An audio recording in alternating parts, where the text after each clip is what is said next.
dilaksanakan. Saudara-saudari, berdasarkan penelitian semasa, KPM telah membuat ketetapan bahawa pembukaan semula sekolah dilewatkan sedikit ke 3 Oktober 2021. Pembukaan ini akan dibuat secara berperingkat bermula dengan kelas peperiksaan.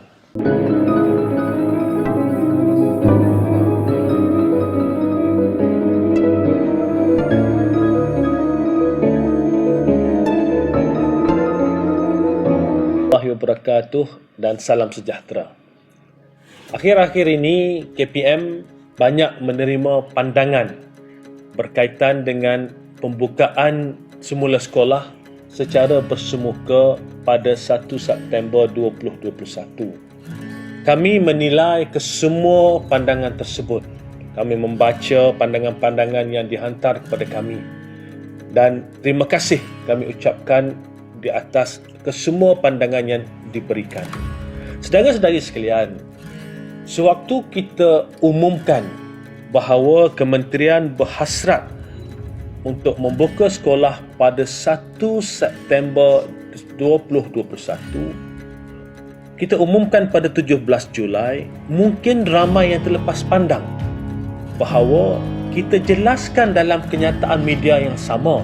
Ya, kalau saya boleh kongsikan, saya kongsikan kenyataan media kita pada waktu itu. Kita kata, mengambil kira kadar vaksinasi ini, KPM telah membuat ketetapan bahawa sekolah akan dibuka secara berperingkat untuk pengajaran dan pembelajaran bersemuka mulai 1 September 2021. Dan dalam perenggan berikutnya, kita sebut bahawa namun begitu, KPM akan terus mengambil kira penilaian risiko oleh KKM dan MKN bagi melihat sekiranya terdapat keperluan untuk membuat perubahan terhadap tarikh tersebut. Dan kita sebut bahawa sebarang perubahan ini kita akan maklumkan lebih awal.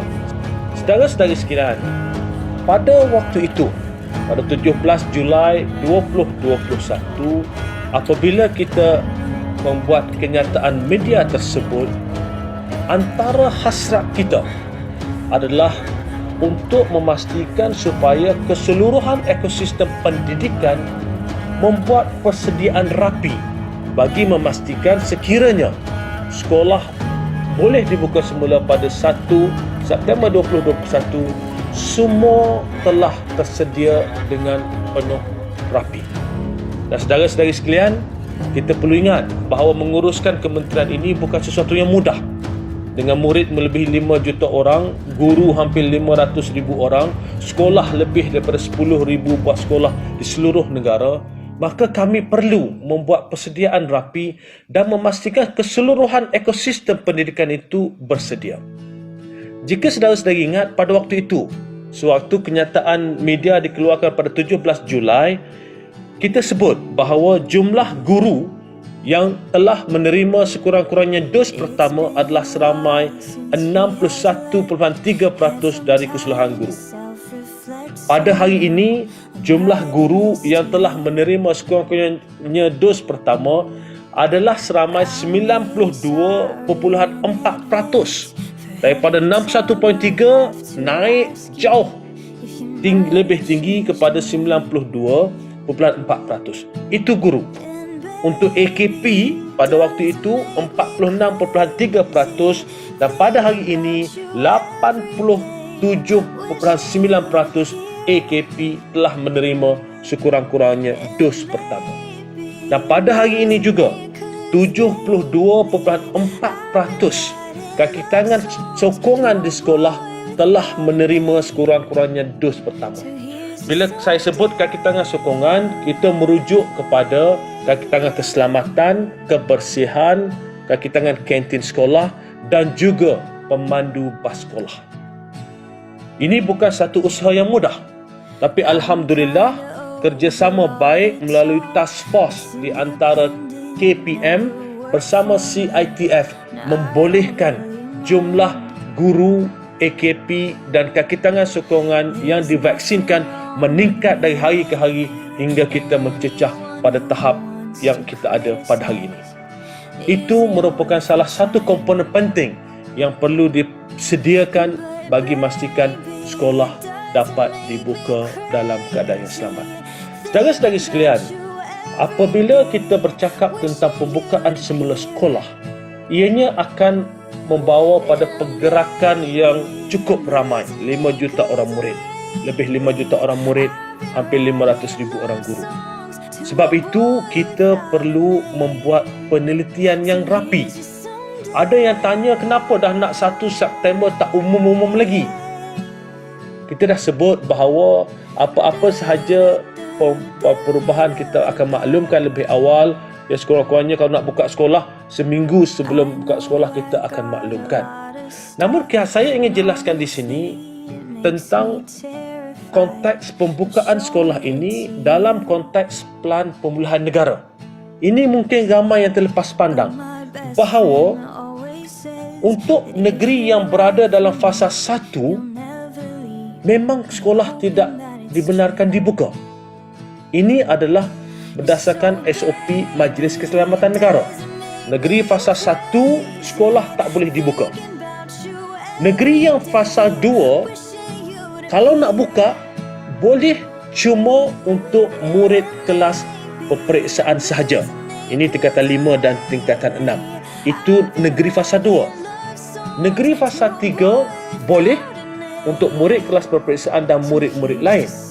Namun, untuk negeri fasa 2 dan negeri fasa 3 ini, keputusan untuk membuka itu adalah tertakluk kepada penilaian risiko dalam setiap negeri tersebut. Jadi kita tak boleh kata kita akan boleh 1 September maka buka semua. Tidak. Kita kata target kita, hasrat kita 1 September. Pada masa yang sama kita sebut bahawa ini tertakluk kepada penilaian risiko yang dibuat oleh Kementerian Kesihatan Malaysia dan juga Majlis Keselamatan Negara dengan perbincangan bersama Kementerian Pendidikan Malaysia. Kita duduk bincang dan kita sentiasa duduk berbincang berkaitan dengan hal ini. Dan saudara-saudari sekalian, yakinlah bahawa dalam apa jua keputusan untuk kami buka sekolah ini, apa yang penting adalah keselamatan anak-anak kita. Dan kita juga perlu mengambil kira apakah keadaan di sesuatu negeri tersebut. Kita tidak boleh lihat secara keseluruhan. Ada negeri yang keadaannya jauh lebih baik dari negeri-negeri yang lain, khususnya negeri yang berada dalam fasa 3 dan juga negeri yang mana kadar vaksinasinya dah cukup tinggi. Saya bagi contoh Labuan. Semalam kalau kita lihat berita, kes terkini adalah kosong dan kapasiti kesihatan berada pada tahap yang baik. Juga dengan negeri Sarawak, kapasiti kesihatan mereka berada dalam keadaan yang baik memandangkan kadar vaksinasi telah tinggi. Jadi kita lihat satu persatu dan kita akan bincang secara mendalam dengan semua pakar-pakar yang terlibat, dengan pakar-pakar dalam pelbagai bidang. Kita duduk berbincang untuk memastikan bahawa ketetapan yang kita buat ini mengambil kira keadaan semasa. Ada orang tanya, hari ini dah 15 hari bulan, kenapa tak umumkan lagi? Saudara-saudari, seperti mana saya sebut tadi, COVID ini, pengurusan COVID ini, keadaan itu sendiri berubah-ubah. Jadi kita melihat data satu persatu. Setiap hari kita analisa, kita lihat data satu persatu. Dan walau apa jua keputusan yang kita buat, seperti mana saya sebut tadi, pertama keselamatan anak-anak, yang kedua adalah pandangan daripada Kementerian Kesihatan Malaysia kerana mereka lebih mengetahui tentang kapasiti kesihatan. Saudara-saudari, mungkin ada yang kata, nanti macam mana kalau terus dengan PDPR, atau kita nak, macam mana kita nak bantu murid-murid yang mungkin ketinggalan? Sebenarnya telah banyak usaha yang kita buat untuk menjayakan PDPR ini. Dan kita sedar dalam konteks murid-murid, khususnya murid-murid di tahun 1 dan tahun 2 yang mungkin ada yang agak ketinggalan dari segi pembacaan, literasi dan juga numerasi. Sebab itu kita ada sediakan kits pembugaran program pembugaran bagi membolehkan kita bantu anak-anak ini supaya mereka dapat menguasai tahap minimal. Saudara-saudari sekalian, kita juga telah menyusun. Kita tahu kesan penutupan sekolah pada tahun ini kepada anak-anak kita.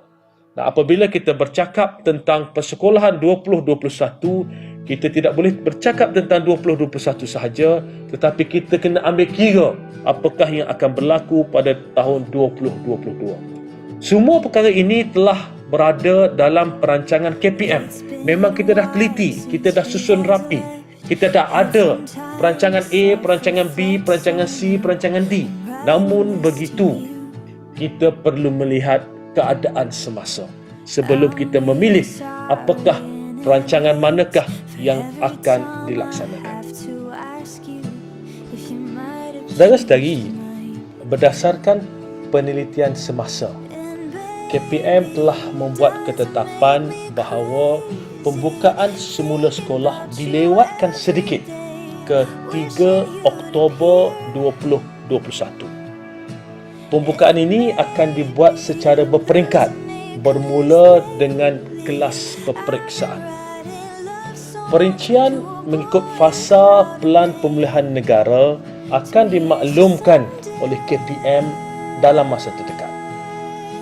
Namun, seperti mana saya nyatakan pada awal tadi, berdasarkan SOP MKN, tidak ada sekolah yang akan dibuka untuk negeri fasa 1 Pelan Pemulihan Negara.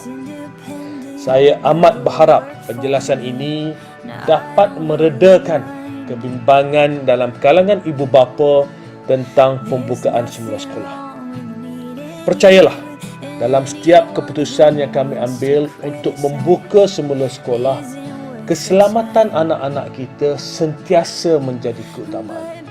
Namun begitu, kita sedar kita ingin melihat anak-anak kita dapat kembali belajar secara bersemuka di sekolah dengan guru-guru mereka dan dapat bermain dengan kawan-kawan mereka.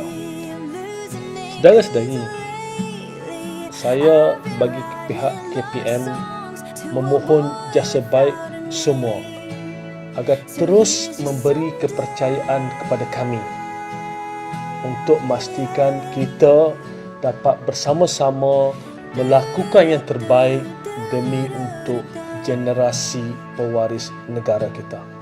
InsyaAllah, dengan kerjasama erat di antara KPM, guru-guru dan ibu bapa serta seluruh masyarakat, kita yakin bahawa pembukaan semula sekolah nanti dapat berlangsung dalam keadaan yang lancar dan selamat, insya-Allah. Sekian, Assalamualaikum warahmatullahi wabarakatuh.